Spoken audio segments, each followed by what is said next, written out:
Lovely steal off the front by Janik Samarasinghe once again. This is his second row partner, Tushan Pereira, taking the ball up. Another hit from Ayesh Rajapaksa, I believe it was.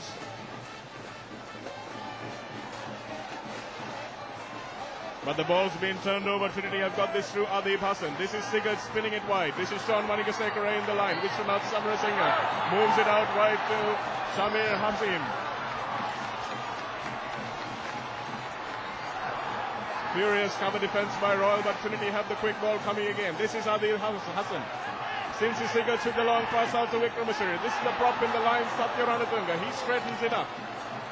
Idris Omar, first man there. Hassan once again. This is Sigurd. This is Sean Manigasekara, the captain. Nice ball out to the winger Asif Marshuk. He sets it up nicely, but the ball has just drifted into touch. A good passage of play there, Dino. Great passage of play, and he started with a turnover, I think again from the number 3 for Trinity. He's had 2 great turnovers so far, and he just led to that passage whereby we got within 5 metres of the Royals line, and very much if the ball had been a little bit quicker, we might have seen a try there. Asfar Mazud tackles just short of the line there, managing to lay the ball back nicely though, but the ball just going into touch. This is going to be a crucial scrum.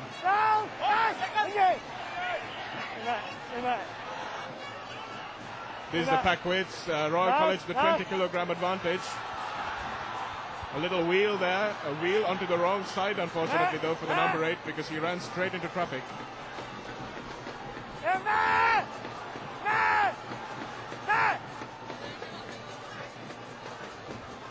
It's a nice long rock but good defense by Royal first up at the fringes. This is Adib Hassan once again, this is Sigurds.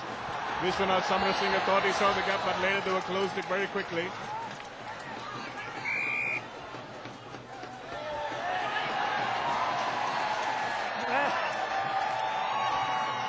Hands in the ruck is what referee Orville Fernando says, and that was a silly penalty to be given away. Very silly penalty to give away, just under their post, and this is where discipline and composure comes into play, doesn't it, Tino? It is, and you only have to look here.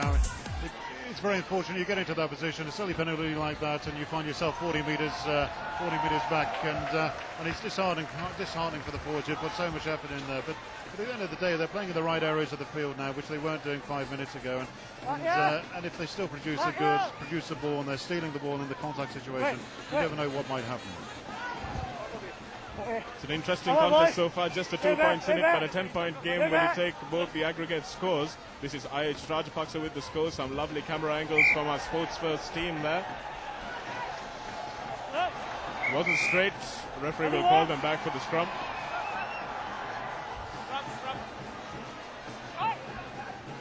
Sean Manigasekara predictably asks for the scrum. The new law changes that are being proposed, they're going to more or less make the scrum a little bit obsolete, don't you think? Yeah, I hope not. I think it's a great contest in the scrum. The beauty about rugby is it's for all shapes and sizes, and if you do away with any competition in the scrum, then you do away with a game for which for me has been for all shapes and sizes. Your Wade Dooley's, your Jeff Probins, all these sort of guys, and that's what it's all about.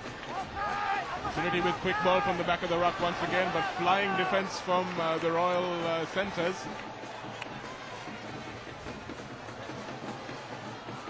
Referee Fernando with his arm up for the advantage for Trinity rather.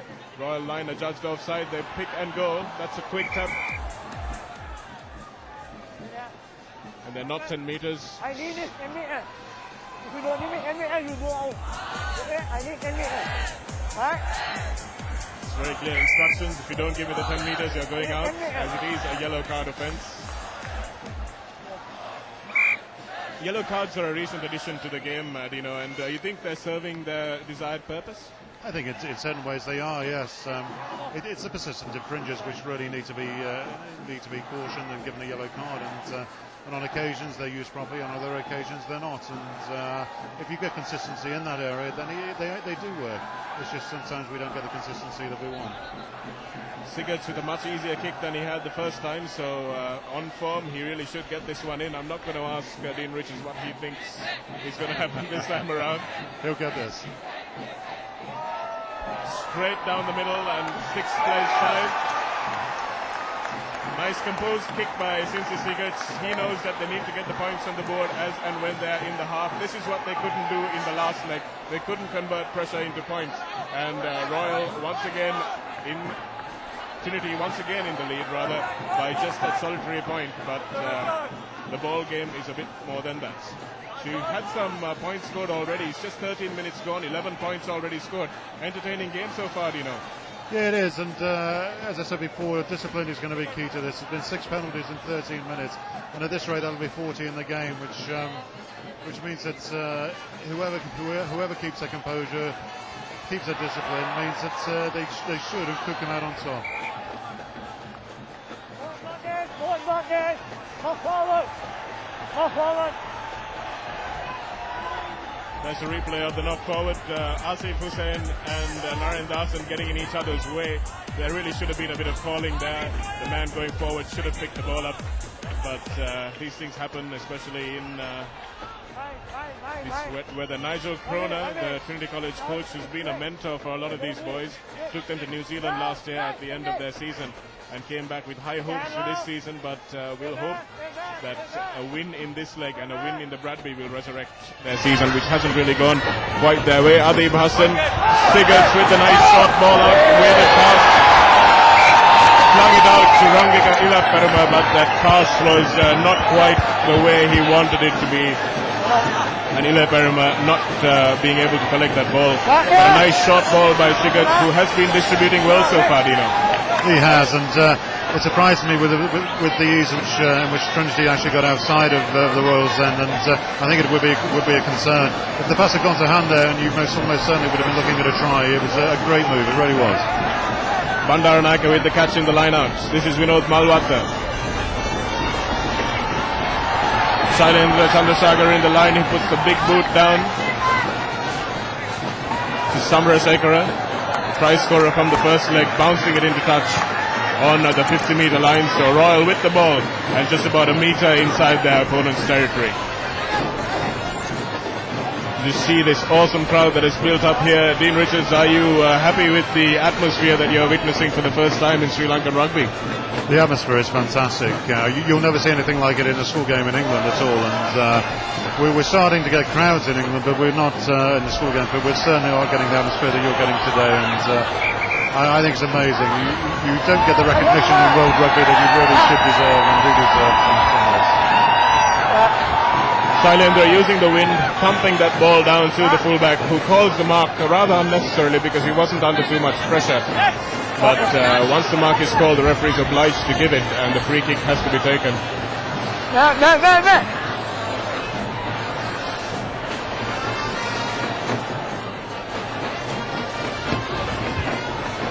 Sigurds not finding touch this time, so that mark going a bit awry. This is Asif Hussain with the Meiji run on the inside. Quick ball here for Malwatta once again. Ayush Rajapaksa. 2 tries last week against St. Thomas's. Can he do it again? This is Bilal Hassan, the try scored already. Referee spotted Trinity forwards offside in the ruck once again.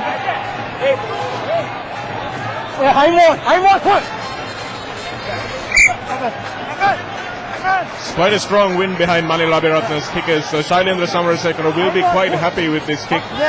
He got a few long ones earlier on this week against St. Thomas's, and this is about 35 meters, and he will fancy himself with the wind at his back.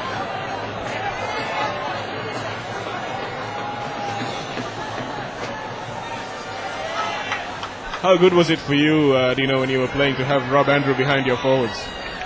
It's always great to have a kicker that you know every week, every kick is going to have an 85% chance of getting it over, and that consistency is something you look for, and whether it's going for touch or going for goal, or whichever way it is, having a great kicker on the side is something you really can't do without. Just wide of the right upright. It was a good kick, but it had the distance, but unfortunately not the required accuracy. But nevertheless, the pressure applied on Trinity, and they'll know that they can't give away silly penalties even in their 40-meter area, because Royal are confident enough to go for goal. This is the 22-meter dropout. Sigurds with the ball.